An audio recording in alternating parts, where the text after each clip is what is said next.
LPU ప్లేస్మెంట్ల రికార్డులు సృష్టిస్తోంది. Final year student 2.5 కోట్ల ప్యాకేజ్ పొందుతున్నారు. 1700 మందికి పైగా ఎల్పీయూ స్టూడెంట్స్ 10 లక్షల నుంచి 2.5 కోట్ల ప్యాకేజెస్ పొందారు. విద్యా విప్లవం ప్రారంభమైంది లవ్లీ ప్రొఫెషనల్ యూనివర్సిటీలో. కొత్త పార్టీ పెట్టే దిశగా కవిత అడుగులు వేస్తున్నారా? సింగరేణి జాగృతి అనే కొత్త సంస్థను ప్రారంభించడాన్ని ఏ విధంగా చూడాలి?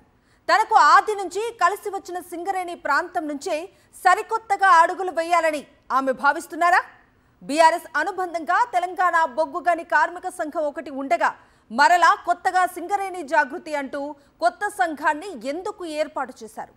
బీఆర్ఎస్ రజతోత్సవ సభపై సమీక్ష అంటూ బీఆర్ఎస్ అధినేత కేసీఆర్ కు ఆ పార్టీ ఎమ్మెల్సీ కవిత రాసిన లేఖ గత కొంతకాలంగా తెలంగాణ రాజకీయాల్లో చర్చనీయాంశంగా మారిన సంగతి తెలిసిందే.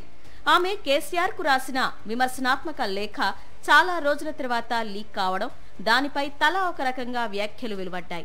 ప్రతిపక్ష పార్టీలు కూడా అడ్వాంటేజ్ తీసుకుని బీఆర్ఎస్ ను కార్నర్ చేశాయి. ఈ క్రమంలో కవిత కొత్త పార్టీ పెట్టే దిశగా అనే విశ్లేషణలు వెలువడుతున్నాయి. ఈ నేపథ్యంలో కవిత తనకు ఆది నుంచి పట్టు ఉన్న సింగరేణిపై దృష్టి సారించారు. సింగరేణి కార్మిక సంఘ నేతలతో భేటీ అయిన తర్వాత సింగరేణి జాగృతి పేరిట కొత్త సంఘాన్ని ఏర్పాటు చేశారు. అంతేకాదు ఒకంత దూకుడుగా వెళుతూ సింగరేణి జాగృతి సంస్థ కోసం కోఆర్డినేటర్లను కూడా నియమించారు. దాంతో ఆమె ఏం చేయబోతున్నారనే దానిపై విశ్లేషణలు ఊపందుకున్నాయి. బీఆర్ఎస్ వర్గాలతో పాటు రాజకీయ పార్టీలన్నిటిలో కవిత సరికొత్త అడుగులపై చర్చ జరుగుతోంది. కవిత తన కొత్త పార్టీని ప్రారంభించడానికి సిద్ధంగా ఉన్నారని, సింగరేణి జాగృతి సంఘం దానికి మొదటి అడుగు కాబోతున్నదనే చర్చ బీఆర్ఎస్ వర్గాల్లో విస్తృతంగా జరుగుతోంది.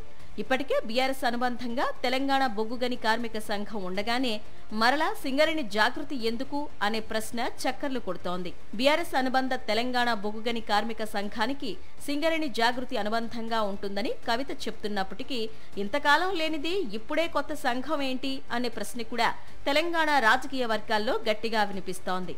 కవిత మెల్లిమెల్లిగా కొత్త పార్టీ వైపు అడుగులేస్తున్నారని, అందులో భాగంగానే మొదట తనకు పట్టు ఉన్న సింగరేణి ప్రాంతం వైపు దృష్టి సారించారని రాజకీయ పరిశీలకులు భావిస్తున్నారు.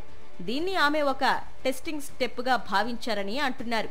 ఇక్కడ విజయం సాధిస్తే ఆ తర్వాత కొత్త పార్టీని ప్రకటించే అవకాశం లేకపోలేదని అంటున్నారు.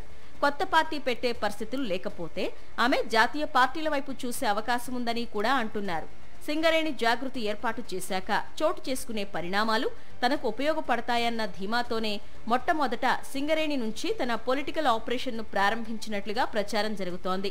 కేసీఆర్ తమ దేవుడని, ఆయన చుట్టూ దెయ్యాలున్నాయంటూ కవిత చేసిన కామెంట్స్ తో ఆ దెయ్యాలెవరన్న చర్చ ఓవైపు జరుగుతున్న నేపథ్యంలో కవిత వేస్తున్న కొత్త అడుగులు బీఆర్ఎస్ అధినేత కేసీఆర్ కు కలవరం కలిగిస్తున్నాయని అంటున్నారు. కేసీఆర్ ను గౌరవిస్తూనే కవిత తన శైలిలో తాను తీసుకుంటున్న కొత్త నిర్ణయాలను చూస్తుంటే ఆమె వేరు కుంపటికి సిద్ధమయ్యారనే వాదన వినిపిస్తోంది.